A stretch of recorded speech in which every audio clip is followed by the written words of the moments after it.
नमस्कार, रिवा 24 न्यूज में आपका स्वागत। मैं हूं रीति। आइए देखते हैं क्या है आज की प्रमुख खबरें। बेमौसम बरसात की वजह से किसानों का हुआ भारी नुकसान, भारी मात्रा में हुई बर्फबारी। राजस्व अधिकारी कर्मचारी संघ अपनी विभिन्न मांगों को लेकर 3 दिवसीय आकस्मिक अवकाश पर और शिवराज सिंह चौहान द्वारा दिए गए आपत्तिजनक बयान को लेकर एनएसयूआई ने किया प्रदेश व्यापी प्रदर्शन। इन खबरों को आगे हम विस्तार से देखेंगे।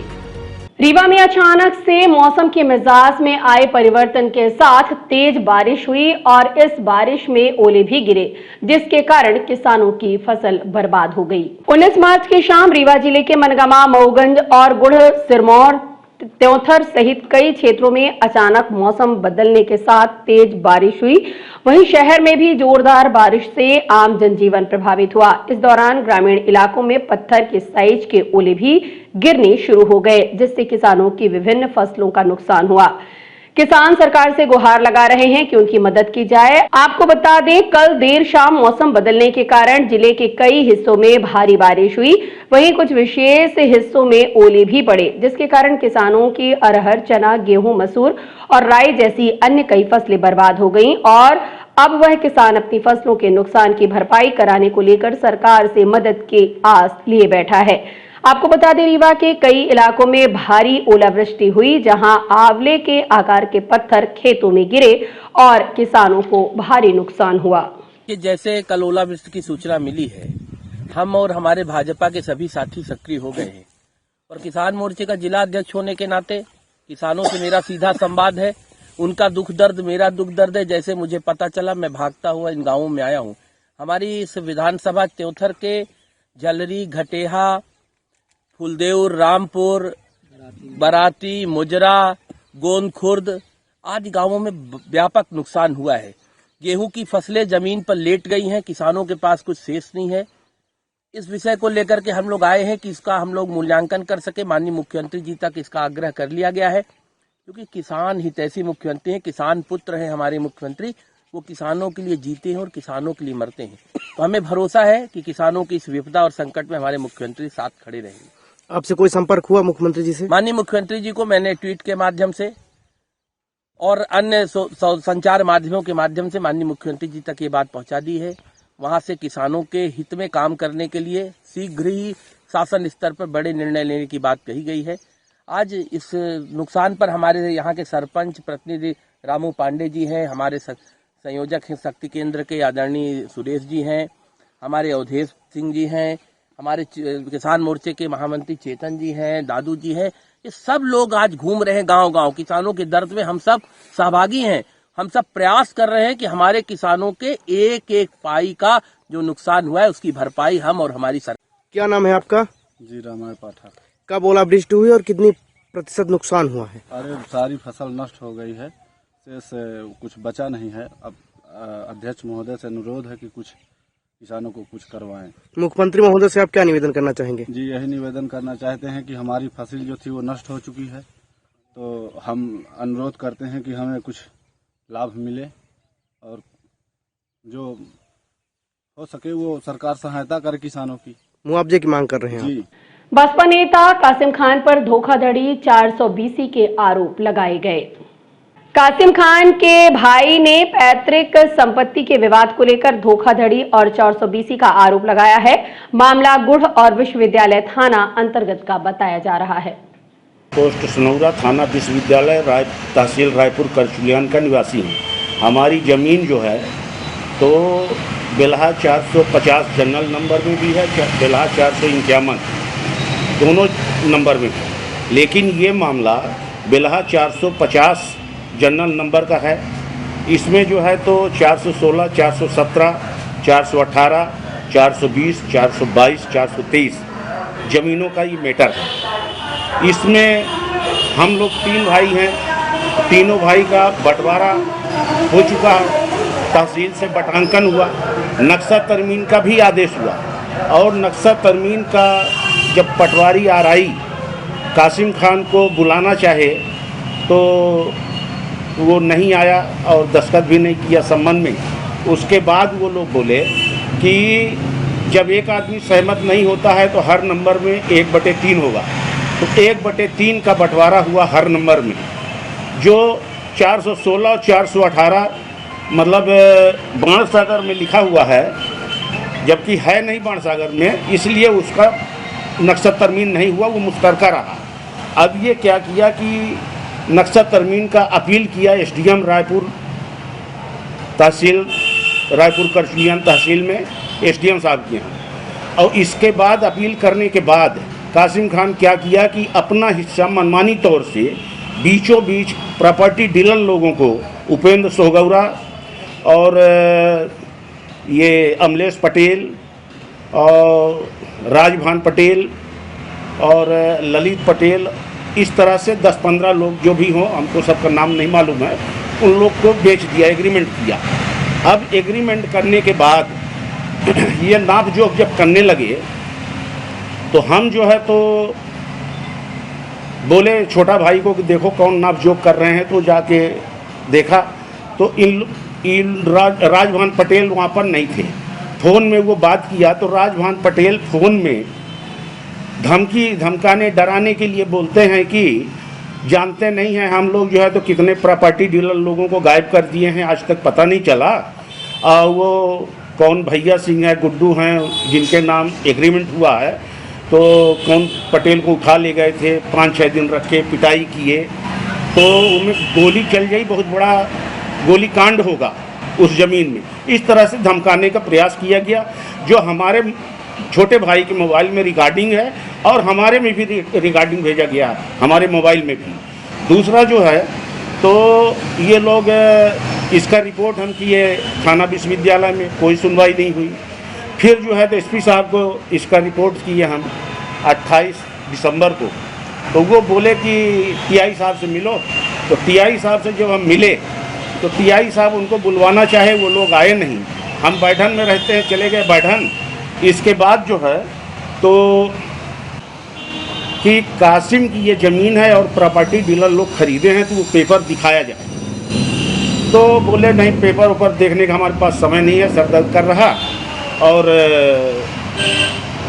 ये लोग इतना पूंजी लगाए हैं तो इनका नुकसान क्यों हो, समय की कीमत होती है। तो हम बोले तब हम आपकी बात से सहमत नहीं हैं। तो हमारे क्षेत्र के बीट प्रभारी को बुलाए, अब बोले इसके ऊपर मुकदमा कायम करो। अब प्रॉपर्टी डीलर लोगों को बोले कि जो तुम लोग को करना है, चाहे रोड बनाओ चाहे प्लाटिंग करो, जाओ जो करना करो जाके। तो हम थाना में ही बैठे थे, ये 27/12/22 की बात है, थाना में ही बैठे थे। जब थाना से निकले हैं देखे मुरुम वहाँ गिरना शुरू हो गई थी। अब ये लोग क्या हुआ कि रोड बनाना शुरू कर दिए। तो फिर हम आवेदन जन सुनवाई में दिए कलेक्टर साहब के यहाँ, तो कलेक्टर साहब नहीं थे। एडिशनल कलेक्टर साहब बोले कि जिस न्यायालय में ये चल रहा है मुकदमा वहीं जाइए। तो रिसीव करवा दिए हम अपना आवेदन, और इसके बाद फिर लास्ट आवेदन हम आजी साहब को दिए हैं, लेकिन कहीं कोई सुनवाई नहीं हुई। वो लोग जो है तो रोड बना लिए, प्लाटिंग कर लिए, और इसमें स्टे भी है एसडीएम साहब के यहाँ से। पेशी में आवेदन लगाए थे कि वो लोग रोड निर्माण कर रहे हैं तो स्टे दिया जाए, तो उसमें 4/1/23 को यथा स्थिति कायम करने का आदेश दिए हैं। आदेश होने के बाद भी ये लोग रोड निर्माण किए और प्लाटिंग कर लिए, जिसकी कोई सुनवाई नहीं हो रही। अब आप क्या चाहते हैं? हम चाहते हैं कि उनको रोका जाए, आदेश जो अपील है, अपील का आदेश हो जाए, और राजस्व विभाग से उसका नक्शा तरमीम हो जाए, सीमांकन हो जाए, रिकॉर्ड दुरुस्त हो जाए। फिर जिसके हिस्से में जो आता है अपने हिस्से का बेचें या अपने पास रखें, जो करना है करें, हम उसको रोकने का कोई अधिकार ही नहीं है। आप बता रहे हैं कासिम खान के ऊपर आपराधिक नहीं है। हाँ, कासिम खान जो है तो रीवा का पुराना अपराधी है, और 2 साल सरपंच रहा और 1 साल उप सरपंच रहा। आज के दौर में रीवा जिला का गरीबों का मसीहा, बीएसपी का प्रत्याशी, रीवा विधानसभा क्षेत्र से 2 बार प्रत्याशी रह चुका है, गरीबों का मसीहा बना हुआ है। और आपके साथ धोखाधड़ी क्या, 420 का सब काम कर रहा। सीएम शिवराज सिंह चौहान द्वारा कमलनाथ और कांग्रेस सरकार को दिए गए आपत्तिजनक बयान को लेकर एनएसयूआई ने प्रदेश में किया प्रदर्शन। इसी कड़ी में रीवा जिले में भी ढेकाहा तिराहे पर एनएसयूआई के जिला अध्यक्ष पंकज उपाध्याय एवं अन्य पदाधिकारियों ने मिलकर सीएम शिवराज सिंह चौहान का किया पुतला दहन और लगाए मुर्देबाद के नारे। इस दौरान एनएसयूआई प्रदेश अध्यक्ष आशुतोष चौकसे के निर्देश पर पूरे प्रदेश के सभी विधानसभा एवं सभी जिलों में सीएम शिवराज सिंह चौहान के खिलाफ प्रदर्शन किया जा रहा है। बता दें कि उन्होंने छिंदवाड़ा में आयोजित एक सभा के दौरान आपत्तिजनक बयान दिया था। के दोनों मुट्ठी बांध के आज दिल से संकल्प ले लो, कार्यकर्ता बन लो, भारत माता की जय बोल के कमलनाथ और कांग्रेस को गौर बताइए। आज पुतला दहन किया गया है, क्या उद्देश्य था, क्या? आज हम लोग प्रदेश के मुख्यमंत्री शिवराज सिंह चौहान जी का पुतला दहन किया है। भारतीय राष्ट्रीय छात्र संगठन एनएसयूआई के साथियों के साथ हमारे प्रदेश अध्यक्ष आशुतोष चौकसे जी के आह्वान पर आज हम लोगों ने पूरे प्रदेश में पुतला दहन होना है। हम लोग ढेकाहा तिराहे में पुतला दहन किया है। हम लोगों का उद्देश्य ये था कि अभी प्रदेश के मुख्यमंत्री शिवराज सिंह चौहान जी ने एक बयान दिया है छिंदवाड़ा में। उन्होंने अपने सभा में बोला है कि कमलनाथ जी की राजनीति और कांग्रेस पार्टी को यहीं गाड़ देंगे हम। तो हम ये बताना चाहते हैं कि शिवराज सिंह जी को दोबारा जन्म लेना पड़ेगा कमलनाथ जी जैसे शख्सियत को गाड़ने के लिए। आप जिस प्रकार से आप सदन नहीं चलने दे रहे हैं, आप लोकसभा नहीं चलने दे रहे हैं, विधानसभा नहीं चलने दे रहे हैं, राहुल गांधी जी से माफ़ी की मांग कर रहे हैं, वो राहुल गांधी हैं, राहुल सावरकर नहीं है। आपको माफ़ी मांगनी पड़ेगी कमलनाथ जी के लिए जो आपने गलत शब्दों का इस्तेमाल किया है, उसके लिए आपको कमलनाथ जी से माफ़ी मांगनी पड़ेगी। आज भारतीय राष्ट्रीय छात्र संगठन एनएसयूआई के साथियों के साथ पुतला दहन कर हम लोग विरोध जताए हैं। अगर माफ़ी नहीं मांगते हैं शिवराज सिंह जी कमलनाथ जी से, तो हम लोग सड़क में उतरकर आंदोलन करने के लिए बाध्य होंगे।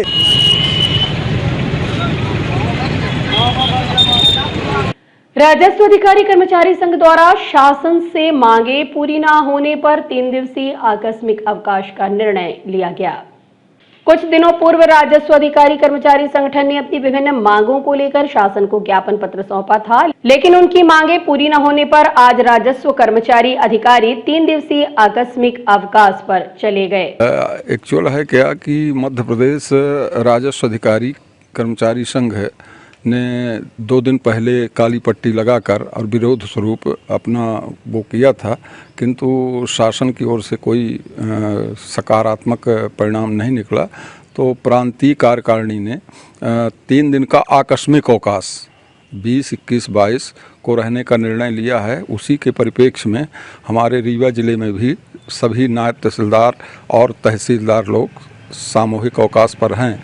और हम लोगों की मुख्य मांग है कि वेतन विसंगति दूर की जाए, दूसरा पदोन्नति दी जाए, तीसरा नायब तहसीलदार को राजपत्रित का दर्जा दिया जाए। आगे मांगे अभी भी नहीं मानी जाती अवकाश। आज शायद वहाँ भोपाल में हमारे जो कार्यकारिणी के वरिष्ठ पदाधिकारी हैं उनको भोपाल में बुलाया गया है, और अगर बात होगी सकारात्मक तो आगे कार्यकारिणी निर्णय करेगी। जैसा भी ऊपर से निर्णय आएगा उसी का हम लोग पालन करेंगे। लोकतंत्र सम्मान दिवस के रूप में कांग्रेस ने तिरंगा यात्रा निकालकर जनता को जागरूक करने का संदेश दिया। मध्य प्रदेश में आगामी विधानसभा चुनावों की आहट धीरे धीरे जोर पकड़ने लगी है। चुनाव की तारीख जैसे जैसे नजदीक आती जा रही है, विपक्ष के तेवर भी तल्ख नजर आने लगे हैं। इसी कड़ी में आगामी 20 मार्च को कांग्रेस लोकतंत्र सम्मान दिवस मना रही है, क्योंकि 20 मार्च 2020 को ही कांग्रेस सरकार के मुख्यमंत्री कमलनाथ को सरकार गिरने की वजह से मुख्यमंत्री पद से इस्तीफा देना पड़ा था। इसी कड़ी में आज जिला कांग्रेस कमेटी द्वारा कलेक्ट्रेट कार्यालय पहुंचकर संविधान निर्माता बाबा साहब भीमराव अंबेडकर के प्रतिमा पर माल्यार्पण किया गया तथा शहर में लोकतंत्र सम्मान दिवस पर इस दौरान कांग्रेस जिलाध्यक्ष राजेश शर्मा एवं लखनलाल खंडेलवाल सहित पूर्व लोकसभा प्रत्याशी सिद्धार्थ राज तिवारी, महिला कांग्रेस नेत्री कविता पांडे, गीता माली सहित अन्य पदाधिकारी एवं कार्यकर्ता उपस्थित रहे। तिरंगा यात्रा निकाली जा रही है, इसका क्या उद्देश्य है, क्या मांगे हैं आप? देखिए, आज 20 मार्च है। 20 मार्च वही दिन है जिस दिन मध्य प्रदेश की निर्वाचित और जनता से जनादेश प्राप्त सरकार को धन बल के जोर पर गिराया गया था, और भारतीय जनता पार्टी ने षड्यंत्र पूर्वक धन का प्रयोग करके, खरीद फरोख्त करके उन्होंने जनादेश का अपमान किया था। आज हमारी ये जो यात्रा है, ये स्वाभिमान की यात्रा है। ये स्वाभिमान कांग्रेस पार्टी का या कमलनाथ जी का नहीं है। ये स्वाभिमान इस देश के लोकतंत्र के जो मजबूत सिपाही हैं, लोकतंत्र कि जो जनता है हमारे देश की, ये उसके स्वाभिमान का सवाल है। जब हमारी संवैधानिक सरकार जो संवैधानिक तरीके से निर्वाचित हुई थी, उसको जोर जबरदस्ती कर कर जिस तरीके से गिराया गया है, आज उसके लिए हम लोगों ने इसको स्वाभिमान दिवस के रूप में मनाया है।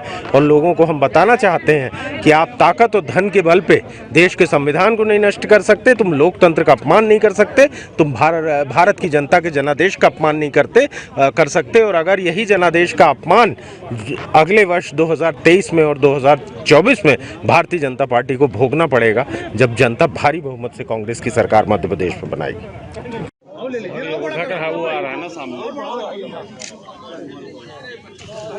चलिए मनीष से आगे तो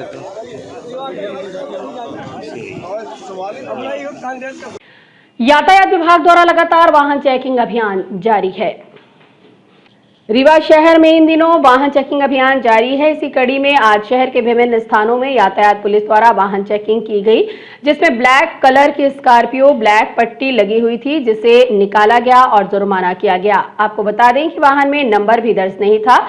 इसके अलावा कई अन्य मोटरसाइकिल दुपहिया वाहनों पर भी कार्यवाही की गई। सर, ये अभी एक वाहन पे कार्रवाई हुई, किस तरह की शिकायत क्या ये देखने को मिली? अभी एक बिना नंबर की स्कॉर्पियो आई, जिसमें देखा कि ब्लैक फिल्म लगी है। उसको रोका गया, चेक किया गया, अंदर कोई ऐसा ही आपत्तिजनक वस्तु नहीं मिली, लेकिन ब्लैक फिल्म होने से उसका ब्लैक फिल्म निकाली गई और चालान किया जा रहा है। अभी क्या अभियान भी चल रहा है क्या?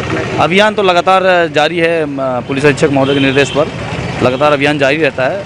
उसी बिहाफ में अभी इस पर कार्रवाई की जा रही है।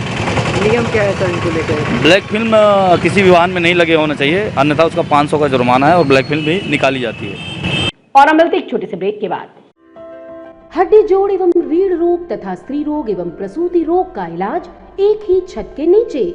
विघ्नहर्ता hospital and trauma centre, hotel landmark के पास, रतहरा, रीवा। डॉक्टर संतोष सोनी, पूर्व चिकित्सक, बॉम्बे हॉस्पिटल, मुंबई। हड्डी जोड़ एवं रीढ़ रोग विशेषज्ञ, छोटे चीरे एवं दूरबीन विधि द्वारा हाथ तथा पैर की हड्डियों का ऑपरेशन।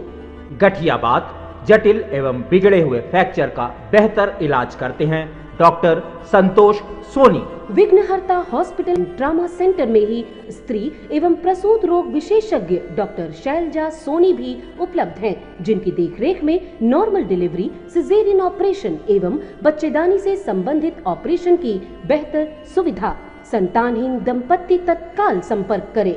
विघ्नहर्ता hospital and trauma centre, hotel landmark के पास, रतहरा, रीवा। सुविधाजनक एवं सफल इलाज हेतु आज ही संपर्क करें। विघ्नहर्ता hospital and trauma centre, hotel landmark के पास, रतहरा, रीवा। मोबाइल नंबर 7828781983 अथवा 8462956774 पर। शाहपुर से एक पीड़ित ने रीवा के एसपी ऑफिस में न्याय की गुहार लगाई है। बताया जा रहा है कि रीवा जिले के शाहपुर थाना क्षेत्र अंतर्गत मारपीट की घटना हुई थी, जिसको लेकर पीड़ित शाहपुर थाना गया, लेकिन शाहपुर थाने में कोई भी कार्यवाही पुलिस द्वारा नहीं की गई, जिसकी शिकायत लेकर रीवा के एसपी ऑफिस पहुंचकर फरियादी ने न्याय की गुहार लगाई। बबलू बंसल उम्र 32 वर्ष, निवासी कोठार थाना शाहपुर का रहने वाला है, जो अपने भाई और पत्नी के साथ ससुराल शाहपुर से अपने घर वापस आ रहा था। तभी गांव के कुछ आरोपी राजेश पिता मुन्ना बंसल, राजकुमार पिता समरू बंसल और गंगा बंसल और पिता समरू बंसल सहित कई लोगों ने उसकी पत्नी के साथ शराब के नशे में छेड़छाड़ करने लगे, जिसका विरोध करने पर उसे और उसकी पत्नी को धारदार हथियार लाठी डंडों से पीटा गया, जिसकी शिकायत वह जब शाहपुर थाने में करने गए, लेकिन शाहपुर पुलिस द्वारा कोई भी कार्यवाही नहीं की गई और गाली गलौज करके उन्हें भगा दिया गया। पीड़ित ने शाहपुर पुलिस के ऊपर गंभीर आरोप लगाते हुए रीवा एसपी को शिकायत की है और जांच करवाने की मांग की है। ये शिकायत लेके अनुसार तब थाना पर गया तो थाना वाले मारत रहे हुए, हमारा डॉक्टरी नहीं करा।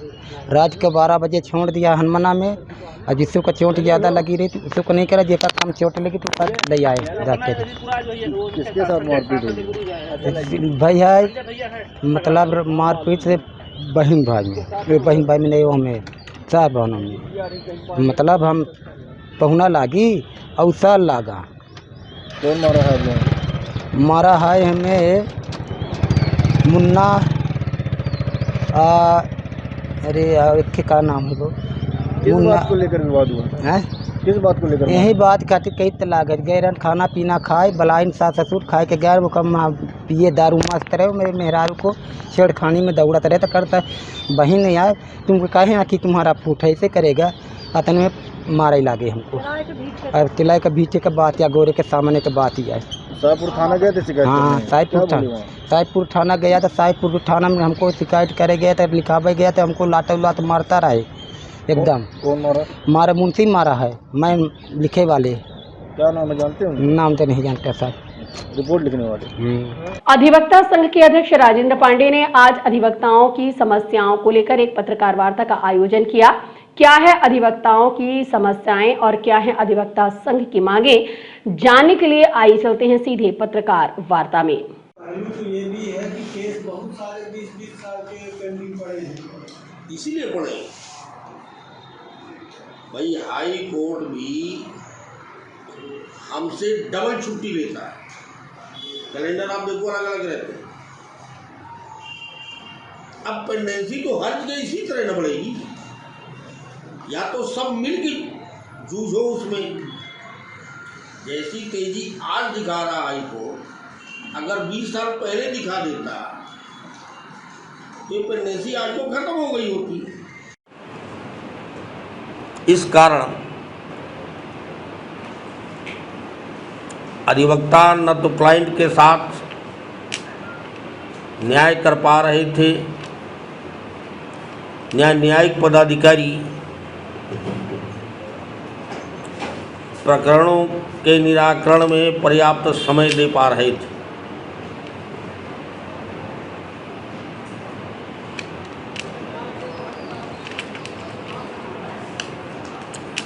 माननीय राज्य अधिवक्ता परिषद के प्रतिनिधि मंडल द्वारा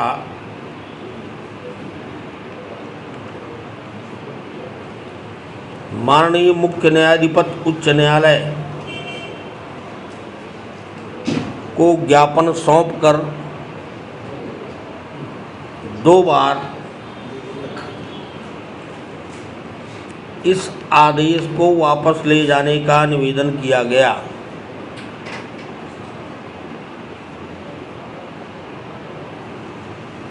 किंतु आज तक वह आदेश माननीय उच्च न्यायालय के मुख्य न्यायाधीश द्वारा वापस नहीं लिया गया।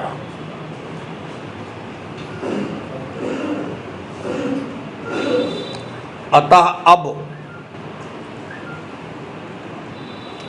राज्य अधिवक्ता परिषद के साथ साथ जिला अधिवक्ता संघ रीवा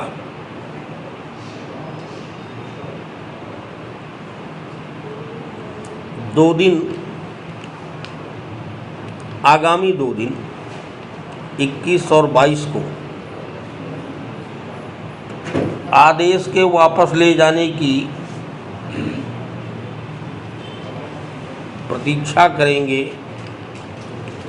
अन्यथा 23 मार्च से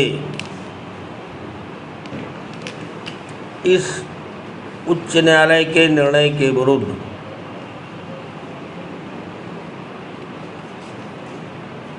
अनिश्चितकालीन रूप से न्यायालयीन कार्यों से अपने को अलग कर लेंगे। होना क्या चाहिए? होना क्या चाहिए कि आप बढ़ाना चाहते हो तो 4-6 केसों को आप कहते कि निपटाओ अलग से, आपने जस्ट डबल कर दिया। 25 वर्किंग 25 केस, उनके अलावा कोई काम ही नहीं होगा। हमारे पर डे एक हम पुराना केस निपटाएं तो नया कब निपटाएं? इन नए वालों की स्थिति पुराने वाली जैसी जगह पे पहुंच जाएगी, वेटिंग वही नहीं उसको तो आपको पेंडिंग डालना ही नहीं, पुराना पेंडिंग निपटाना है। अब आदमी से अपेक्षा आप क्या करते हो? आज की खबरों में बस इतना ही। नई खबरों के साथ हम होंगे पुनः उपस्थित। इजाजत दीजिए रीति को। नमस्कार।